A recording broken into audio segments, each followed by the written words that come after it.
To the naked eye, Orlando is just a pretty fantasy movie, slightly grazing on the topics of European history of misogyny and feminism.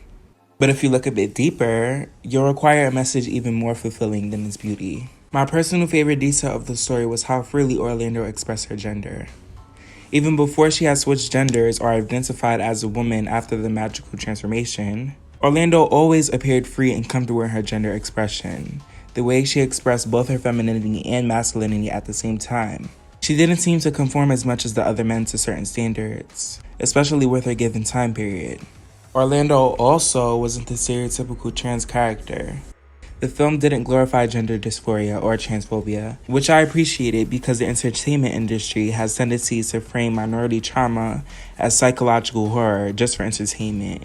And as a person who's a part of a lot of minority groups, I don't always want to be reminded of it in every film. In direct words, Orlando had a much different focus and approach in entertainment, and is not just aesthetically pleasing, it's rich in plot. The filmmaker, Sally Potter, made sure everything was golden in this movie, from the smallest details of the colors and interior designs of certain time periods, to the portrayal of the difference of the two binary genders, male and female, all while utilizing the feminist theory. The original author of the story, Virginia Woolf, had made numerous references to her personal experiences, and the filmmaker, Sally Potter, managed to maintain it while highlighting the misogyny in it all without losing the original plot.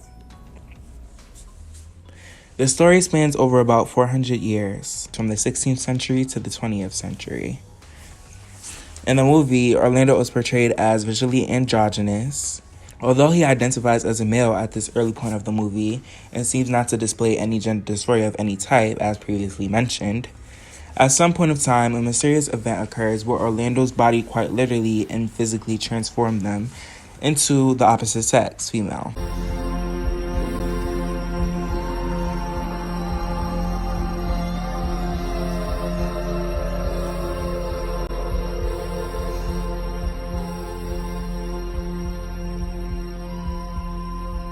Same person. No difference at all.